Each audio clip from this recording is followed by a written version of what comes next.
The cowboy ruined his own engagement with 7 words nobody in that room was prepared to hear. The wineglass shattered against the wooden floor just as Wade Bennett grabbed the young woman's hand. Dust from the desert storm still clung to her boots. Across the ballroom, the piano stopped mid-song. His fiancée stood frozen while every rancher in Red Hollow turned to stare. Then Wade looked at the trembling woman beside him and spoke loud enough for the entire ranch to hear. What happened next would haunt Silver Spur Ranch for years. If you love emotional Western stories, stay with us till the end. The dust storm rolled into Red Hollow just before sundown. It came low across the desert floor like a living thing, dragging red sand through the streets and rattling every loose shutter in town. Folks hurried off the boardwalks with hats pulled low and coats wrapped tight around their faces. Horses stamped nervously beside the hitching rails. By the time Eliza Brooks reached the edge of Silver Spur Ranch, the whole sky had turned the color of rust. Her mare limped beside her. One hoof dragged slightly through the dirt, making a soft scraping sound every few steps. Eliza kept one hand on the reins and the other pressed against the leather saddle balanced on her shoulder. The saddle was heavy, freshly stitched, worth enough money to keep the landlord from throwing her and her little sister out before winter. If Wade Bennett paid her, that was the part worrying her. The gates of Silver Spur stood open wide tonight. Lanterns swung from cedar posts. Carriages lined the long gravel drive. Music drifted through the storm wind from somewhere near the main house. Rich people music, violins, piano, laughter that sounded too easy. Eliza stopped walking for a second. She looked down at her boots coated in red dust, at the worn cuffs of her brown skirt, at the small tear near one sleeve she'd patched 3 different times. Then she looked at the giant white ranch house glowing beneath strings of lantern light. She almost turned around. But then she remembered Daisy, coughing through the night in their little cabin near the train tracks. So she kept walking.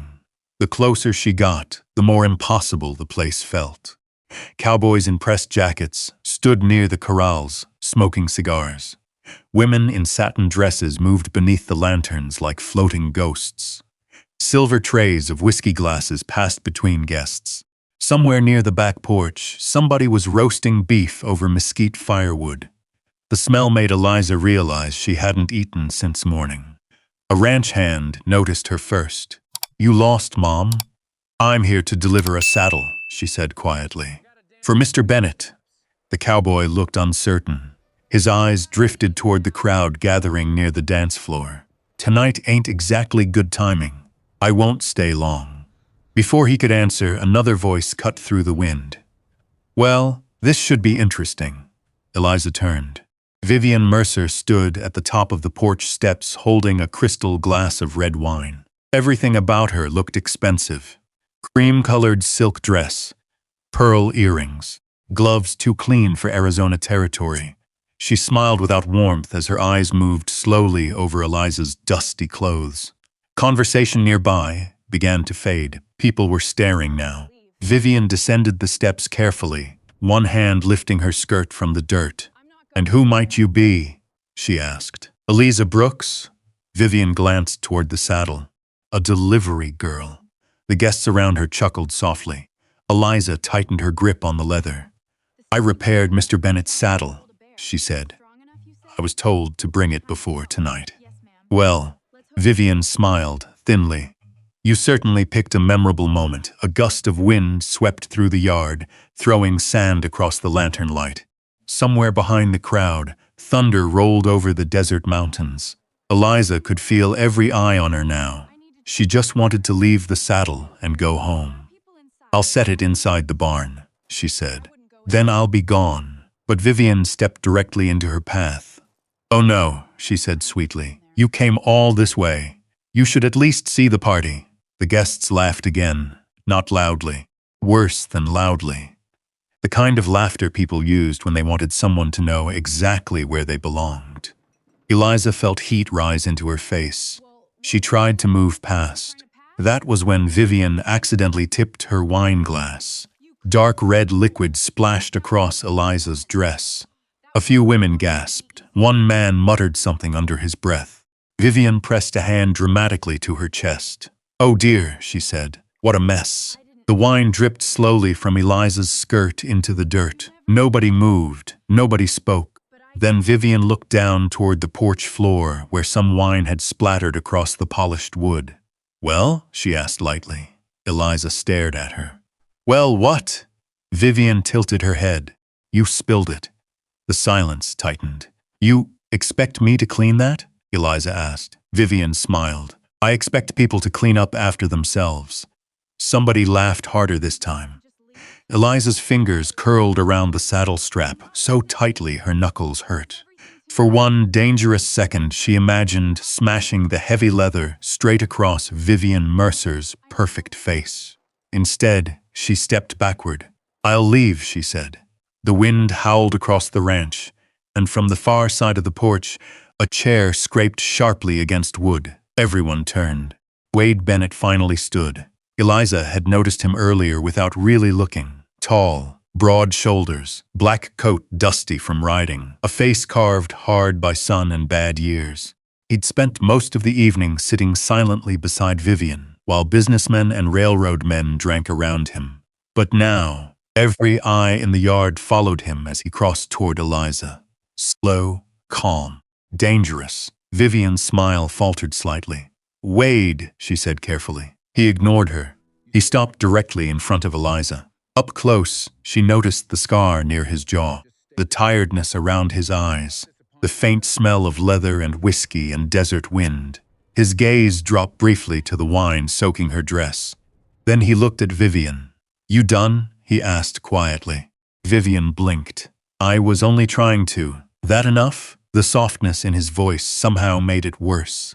The party had gone completely silent now, except for the storm wind rattling the lantern chains overhead.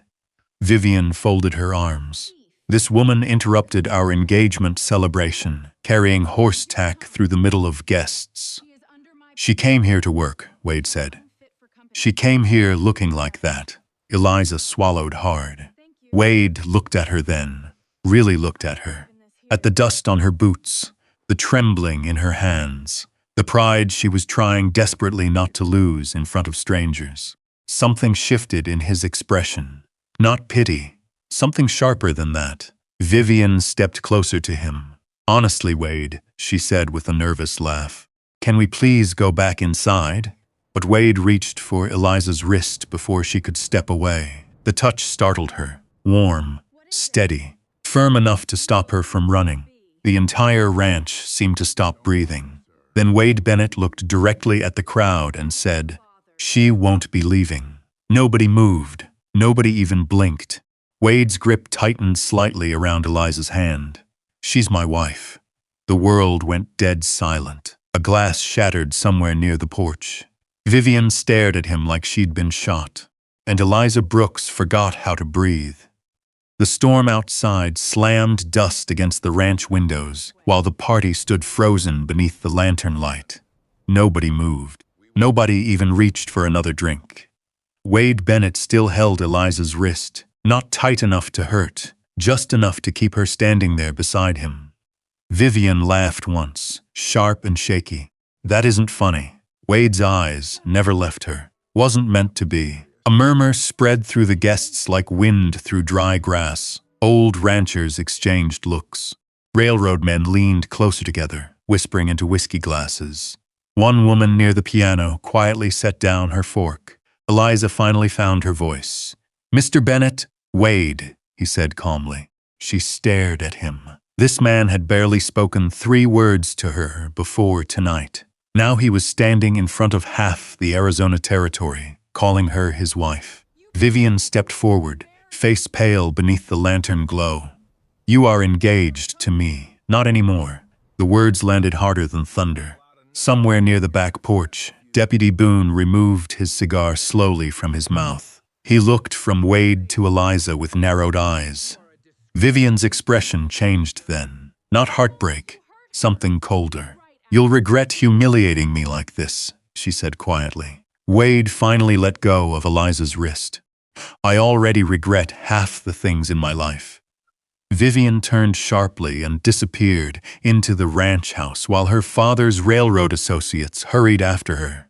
The party collapsed after that. Music stopped. Conversations broke apart. Guests began collecting coats and climbing into carriages beneath the dust storm. Eliza stood alone near the porch steps, clutching the repaired saddle against her chest. Wade lit a cigarette beside one of the cedar posts. For a long moment, neither of them spoke. Finally, she said, "You mind explaining what just happened?" The corner of his mouth moved slightly, not quite a smile. "You needed help. That wasn't help." "No," he admitted. "Probably wasn't." Wind pushed grit across the wooden porch floor. Eliza looked toward the dark road leading back into town.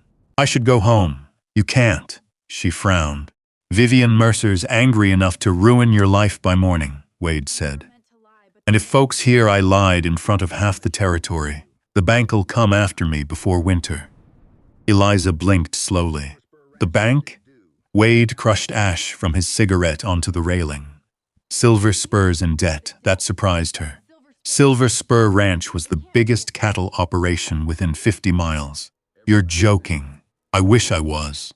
He reached into his coat pocket and handed her a folded document. Bank letterhead, Eastern Capital and Land Company. Payment notices stamped in black ink. 6 months. That was all they were giving him. Eliza looked back up at him. "So what now?" Wade stared out toward the corrals where horses shifted nervously in the storm.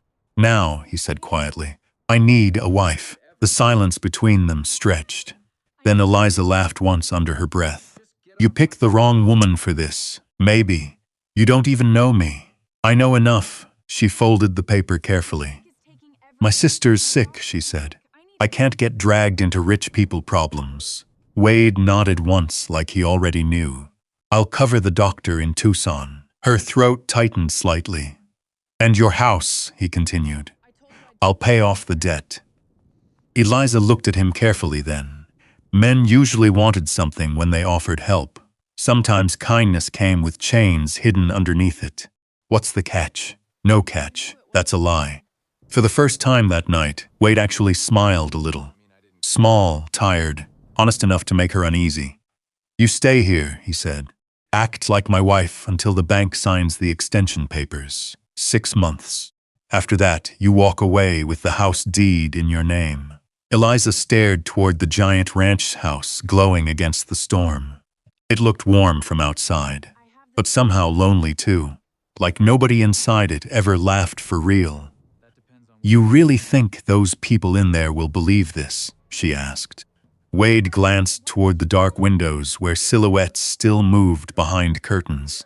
"No," he said, "but they'll believe me." A ranch hand approached carrying Eliza's saddle. "Boss?" the young cowboy asked nervously. Wade nodded toward the barn. "Put it in the tack room." The cowboy hesitated before quietly saying, "Yes, sir, Mom." Eliza noticed it immediately. The change. One sentence from Wade Bennett, and suddenly the entire ranch had to look at her differently. Even if they hated it. The wind softened slightly as the dust storm finally began drifting east across the desert. Far off near the train tracks, a locomotive whistle echoed through the dark. Wade opened the ranch house door. Warm light spilled across the porch. "You coming inside?" he asked. Eliza looked at the empty road home one last time. Then at the letter from the bank still folded in her hand, and finally at the man standing quietly in the doorway. Waiting for her answer, she stepped inside. The warmth hit her first. Pine smoke. Coffee gone cold. Wet leather drying near the stone fireplace. Silver Spur Ranch looked different from the inside. Bigger than any place Eliza had ever lived in, but strangely hollow. The polished floors echoed beneath every footstep. A grandfather clock ticked somewhere deep in the hallway, like it was counting down to something nobody wanted to face. A maid passing through the dining room slowed when she saw Eliza, then kept walking without a word. Wade noticed it too. "Your room's upstairs," he said. Eliza glanced around carefully. Mounted antlers lined the walls. Oil lamps flickered against dark cedar beams. A silver-framed photograph sat crooked near the staircase. Wade as a younger man beside another cowboy somewhere in New Mexico territory. Both smiling, both sunburned. She had trouble imagining the man beside her smiling like that now. A tall, older ranch hand appeared from the kitchen doorway, wiping grease from his hands with a rag. Cole Turner. His eyes moved from Wade to Eliza slowly. "You serious about this?" he asked quietly. "Yes." Cole studied Eliza for another second before nodding once. "Then folks'll need time. That's their problem," Wade replied. But Eliza could already feel it. The silence in the house changed whenever she entered a room. At breakfast the next morning, conversation stopped around the long table near the kitchen. Tin coffee cups lowered slowly. One of the younger cowboys nearly burned his biscuits because he kept staring. Eliza sat stiffly beside the window, while rainwater dripped from the roof outside. Wade barely touched his food. He signed supply receipts between bites, feed invoices, rail transport notices, bank letters with red stamps across the corners. Silver Spur was bleeding money faster than she realized. Around noon, Wade disappeared with a group of riders heading north toward the canyon trails. No goodbye. Just the sound of horses pulling away through mud. The house became even colder after that. By evening, old Martha arrived from town carrying 2 jars of peach preserves wrapped in cloth. "I figured somebody around here ought to act human," she muttered. Eliza smiled faintly. Martha leaned closer while unpacking the jars. "Town's already talking," I figured. "They're calling you the fake ranch wife." Eliza lowered her eyes toward the coffee in her cup. The steam had already faded. Martha reached over and squeezed her hand once. "People out here fear change more than drought," she said softly. That night, the temperature dropped hard across Red Hollow. Wind rattled the ranch windows after midnight. Eliza sat awake in her room sewing a torn horse blanket beneath lamplight when she heard footsteps outside her door. Slow, heavy, she froze. The footsteps stopped. A second later came the soft scrape of wood against the floorboards. Then silence. Eliza waited nearly a minute before opening the door carefully. A stack of firewood sat beside the wall. Fresh cut cedar, still smelling like the mountains. Wade was already halfway down the hallway, walking back toward his room without looking at her. "Storm's getting colder," he said simply. Then he disappeared around the corner. The next few days passed the same way. Quiet mornings, cold dinners, long silences, but little things kept happening. A broken porch step got repaired before sunrise. Her sister's medicine arrived from Tucson, wrapped carefully in brown paper. One afternoon, Eliza found a new set of stitching needles beside her saddle tools, without anyone mentioning them. Wade never explained any of it, and somehow that made it matter more. Then came the rainstorm. It rolled down from the mountains just after dark, while Eliza was helping settle the horses inside the barn. Thunder shook the valley. So hard dust drifted from the rafters.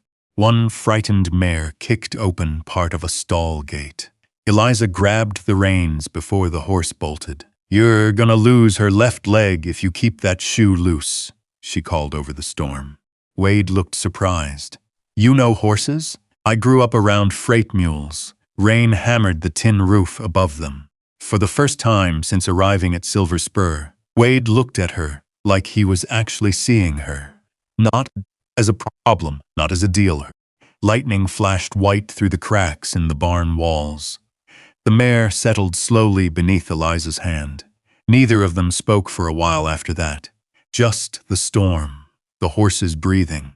Water dripping from Wade's hat onto the dirt floor. Then Eliza noticed something sticking halfway out from beneath the ledger books near the tack shelf.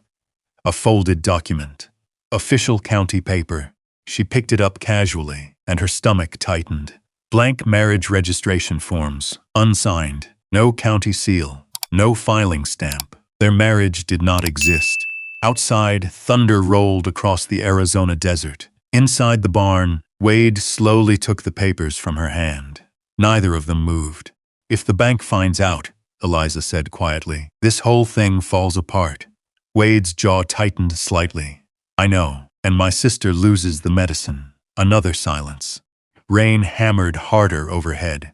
Finally, Wade looked at her. I said I'd protect you, but can you? He didn't answer right away, and somehow that frightened her more than anything else. The rain finally eased near dawn. By morning, cold air had settled across Silver Spur Ranch like a heavy blanket.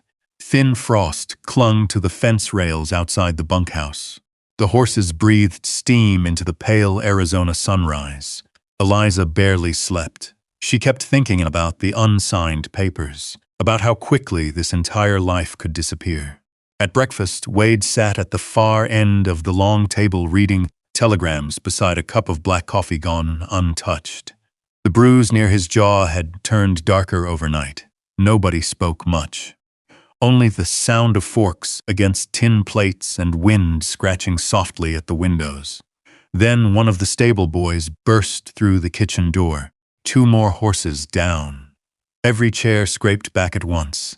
By noon, the whole ranch smelled of medicine, sweat, and wet hay. Some sickness had spread through the stables during the cold snap. Horses that had survived brutal cattle drives were suddenly too weak to stand. Wade moved through the chaos without slowing down once, checking temperatures, ordering fresh water hauled from the creek, sending riders toward Tucson for supplies. But it wasn't enough. One of the ranch hands muttered quietly near the stalls, might have to put half the herd down. Eliza looked sharply toward the sick mare trembling against the wooden gate. No, she said. The men turned toward her. She stepped into the stall carefully, speaking low while running her hand along the horse's neck. She's overheated. Blankets are trapping the fever. Nobody moved. Wade watched silently from the barn doorway. Eliza loosened the heavy wool cover and motioned toward the water buckets. Cold cloths. Keep changing them every hour. One cowboy frowned. That ain't gonna fix. It kept freight horses alive during the summer fever outside Tombstone, she said without raising her voice. The barn fell quiet. Finally, Wade nodded once. Do what she says. That changed something. Not all at once, but enough. By the 3rd day, several horses were standing again. Cowboys who once avoided speaking to Eliza now tipped their hats slightly when passing her near the stables. One older ranch hand even handed her fresh coffee during the morning rounds without saying a word. Small things, but real. Late one evening, Wade still hadn't returned from the northern grazing trail. The temperature dropped fast after sunset.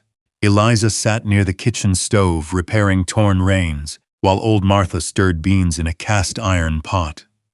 You care about him already, Martha said quietly. Eliza kept sewing. He's my employer, Martha snorted softly. Sure he is. Before Eliza could answer, hoofbeats thundered across the yard outside. Voices followed, urgent ones. The kitchen door flew open. Cole Turner entered carrying Wade half-conscious over his shoulder. Blood soaked through Wade's coat sleeve. He got jumped near Dry Creek, Cole said breathlessly. Everything after that blurred together. Hot water, boiling on the stove. Scissors cutting fabric. The sharp smell of whiskey poured over a wound. Wade sat shirtless in a wooden chair near the fireplace, while Eliza stitched the gash along his shoulder beneath trembling lamplight. His skin burned with fever. Still, he barely made a sound. Only once did his hand tighten hard against the chair. Almost done, Eliza whispered. Wade's eyes stayed half-closed. Outside, wind rattled the ranch windows again. Then suddenly he spoke. Eliza, her hands paused. Not miss, not mom, her name. Slow and rough through the fever, she looked up carefully. Wade was staring at her without really seeing the room around him anymore. For one long second, something passed between them that neither one knew how to explain. Then the moment disappeared. Cole cleared his throat softly near the doorway. I'll check the horses. He left quietly. Eliza finished wrapping the bandage, while Wade leaned back weakly against the chair. You should rest, she said. But Wade caught her wrist gently before she stepped away. His hand was warm from the fever. You stayed, Eliza swallowed. So did you. Neither of them let go right away.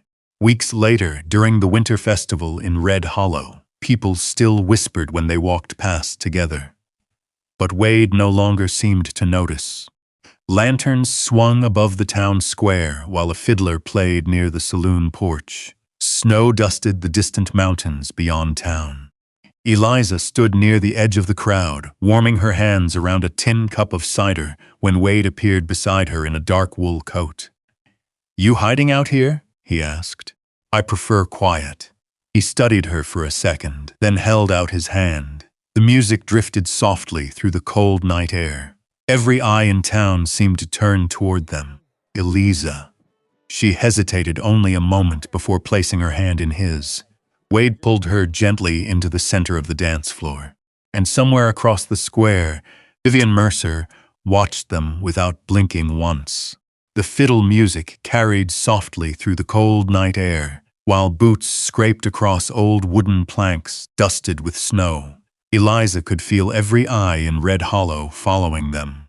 Not long ago, people lowered their voices when she walked past. Now, the most feared rancher in Arizona territory had his hand resting lightly against her waist in front of the entire town. Wade danced slower than she expected, careful, like a man more familiar with horses than people. "You're staring," Eliza said quietly, "making sure you don't disappear." The words settled somewhere deep inside her before she could stop them. A gust of winter wind pushed through the square. Lantern flames flickered above the crowd. Across the street, Vivian stood beside a black carriage wearing a dark velvet coat trimmed with fur. Her father's railroad men lingered behind her smoking cigars beneath the saloon awning. Vivian lifted her chin slightly when Wade looked her way. Not angry, certain. That frightened Eliza more. The music ended moments later. Applause scattered politely through the crowd while couples drifted apart toward warm cafes and whiskey bars. Wade kept hold of Eliza's hand a second longer than necessary. Then Deputy Boone stepped into their path. The silver badge on his coat caught the lantern light. "Evening," Boone said. Nobody answered immediately. Boone glanced toward Eliza. "Town clerk says he can't find any marriage filing for you two." The square suddenly felt quieter. Wade's expression never changed. Must misplaced it. Maybe. Boone studied them carefully. But funny thing is, county records tend not to disappear. Snow crunched beneath someone's boots nearby. Eliza felt Wade move slightly closer beside her. Not possessive, protective. Boone finally tipped his hat. "Have a good night." But he didn't look convinced when he walked away. The ride back to Silver Spur happened mostly in silence. Moonlight stretched pale across the desert while their horses moved steadily through frozen brush and red canyon shadows. "You should have told me sooner," Eliza said finally. Wade kept his eyes on the trail ahead. "I was trying to fix it before anyone noticed." Well, they noticed. A muscle moved in his jaw. "I know, far off," a coyote cried somewhere across the valley. When they reached the ranch house, most of the lamps had already gone dark. Only the kitchen still glowed faintly through the windows. Inside, Cole Turner sat alone at the table, drinking coffee from a chipped enamel mug. He looked up the second they entered. "We got trouble." Wade removed his gloves slowly. "What kind?" Cole tossed a folded paper across the table. "Railroad purchase contracts, land maps, Silver Spur property lines marked heavily in black ink." "Eliza ain't the only thing Vivian's been working on," Cole muttered. Wade unfolded another page. His face hardened immediately. "Eastern Capital and Land Company. The same bank threatening the ranch." "They're buying land around Dry Creek," Eliza said quietly. Cole nodded. "Railroad expansion." Wade stared at the documents in silence. Then another realization hit him. They're driving property values down first. Cole leaned back in his chair. "And somebody inside this ranch keeps feeding them information." The room went still. Only the ticking clock near the stove moved. Eliza looked toward the dark hallway leading deeper into the house. All at once, the ranch no longer felt lonely. It felt watched. The next few days changed everything, cowboys whispered when Wade walked past. Supply wagons arrived late. One herd nearly got diverted onto Mercer land after incorrect directions appeared in the route ledger. Someone inside Silver Spur was sabotaging them piece by piece, and Wade was running out of time. Late one evening, Eliza sat alone in the office sorting freight receipts beside an oil lamp while wind rattled the windows outside. Most people assumed she couldn't read numbers quickly. They were wrong. Her mother used to keep shipping accounts for a freight company outside Santa Fe before the fever took her. That was why Eliza noticed it first. Several cattle payments listed under false transport costs, railroad fees that didn't exist, money quietly disappearing. The office door opened behind her. Wade stepped inside carrying 2 cups of coffee. "You're still awake. So are you." He handed her 1 cup. Their fingers brushed briefly. Warm, familiar now. Wade loosened his coat and sat across from her. For a moment neither of them spoke. Just the sound of papers shifting beneath lamplight. Then Eliza slid 1 receipt toward him. "You've been robbed." Wade frowned. She pointed toward the numbers carefully. "These charges are fake." He stared at the page. Then another. Then another. Slowly his expression darkened. "Cole was right," he said quietly. "Somebody inside your ranch is helping them." Outside, the wind howled harder across Silver Spur Ranch. And somewhere beyond the dark stables, a shadow moved silently past the barn windows before disappearing into the night. But years later, folks in Red Hollow stopped talking about the fire, or the bank, or even the railroad men who nearly swallowed the valley whole. They talked about Wade Bennett standing in that old barn, with soot on his face, looking at the woman he almost lost, because he waited too long to say what mattered. And they talked about Eliza Brooks, walking back through smoke and fear anyway. Maybe that's the part that stays with you. Because most people know what it feels like to carry scars quietly, to build walls so high nobody can reach the softer parts underneath. And maybe, if you've lived long enough, you know how rare it is to find someone willing to stay when life turns difficult and ugly and uncertain.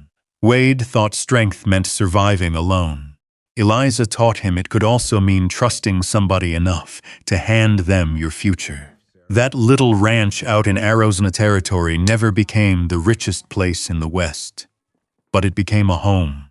And sometimes that's worth more than land or cattle or railroad money ever could be. So if this story reminded you of someone you once loved, or someone who stayed beside you during the hard winters of your life, tell us about them down in the comments. And if you'd like, stay a while longer with us here. There are still more stories waiting out beyond the campfire light. Stories about lonely people finding family, broken hearts healing slow, and the strange ways love can appear where nobody expects it.